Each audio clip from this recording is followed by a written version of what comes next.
बाळाला जन्म देणं हा स्त्रीच्या आयुष्यातील अत्यंत महत्त्वाचा प्रसंग आणि जन्म दिल्यानंतर त्या स्त्रीची काळजी घेणं ही घरातल्या स्त्रीची अगदी कसरत असते.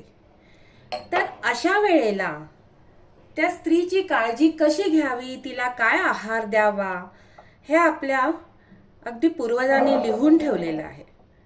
तर आजचा व्हिडिओ त्यावरच आहे. आज मी तुम्हाला दाखवणार आहे बदाम आणि खसखसीची लापशी. आता त्यासाठी आपल्याला काय साहित्य लागते ते पाहूया. इथे आहे 4 ते 5 खजूर. गोडवा येण्यासाठी मी हे वापरणार आहे. हे आहे दूध. इथे गाईचं दूध घेतलेलं आहे. तुम्ही कुठचंही दूध घेऊ शकता, म्हशीचं घेऊ शकता, गाईचं घेऊ शकता, ओट मिल घेऊ शकता. आणि इथे आहे 2 चमचे खसखस. ती मी 2-3 तास अगोदर भिजत घातलेली आहे आणि ती चांगल्यापैकी भिजलेली आहे. हे पाहू शकता. आता ह्याच्यातलं पाणी आपल्याला गाळून घ्यायचं आहे. हे आहे केशर. तुमच्याकडे नसेल तर तुम्ही घालू नका. इथे 8 बदाम आहेत, भिजत ठेवले होते आणि वरची साल मी काढून घेतलेली आहे. ह्याच्यात आहे वेलची पावडर आणि ही पाव चमचा सुंठा पावडर आहे. आता बदाम, खसखस आणि खजूर थोडंसं दूध वापरून आपल्याला वाटून घ्यायचं आहे. त्यात वाटताना आपण केशर घातली तरी चालेल. तर आपण सर्वात प्रथम आता हे मिक्सचर वाटून घेऊया. नमस्कार, स्मिताज जेएसबी ट्रेजरमध्ये तुमचं पुन्हा एकदा स्वागत. आणि आज आपण पाहत आहोत बदाम आणि खसखस ह्याची लापशी.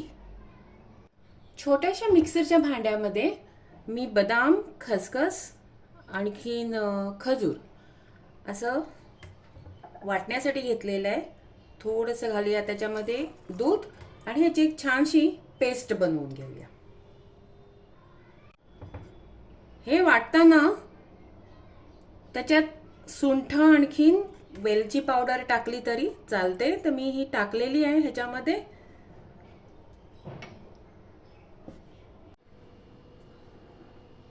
खजूर, बदाम आणि खसखस पेस्ट ग्राइंड करून तयार आहे. आता मी एका पातेल्यात 1 ग्लासभर दूध टाकलेलं आहे.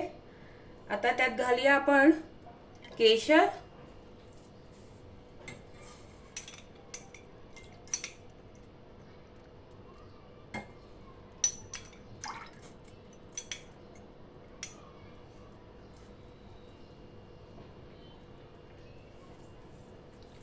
आता हे छानपैकी उकळून घेऊया.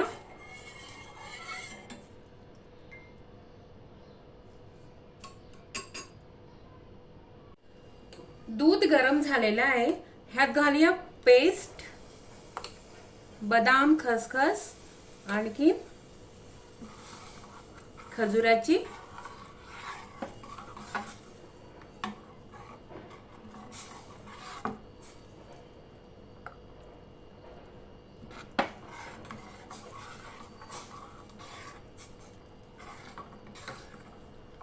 छानपैकी शिजवून घ्यायचे हे खसखस आणि बदाम. ढवळत राहायचं असं.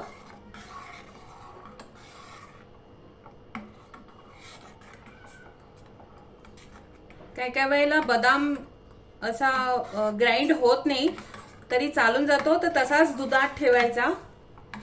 चावून खाल्लं तरी चालतं. गॅस बंद करून घेऊया.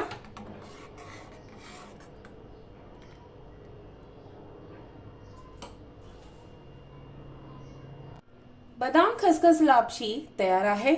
माझ्या पद्धतीप्रमाणे तुम्ही करून पहा. माझा चॅनल स्मिताज जेएसबी ट्रेजरला लाईक करा, शेअर करा, सबस्क्राईब करा. मी परत येत आहे अशीच एक सुंदर नवीन रेसिपी घेऊन खास तुमच्यासाठी. धन्यवाद.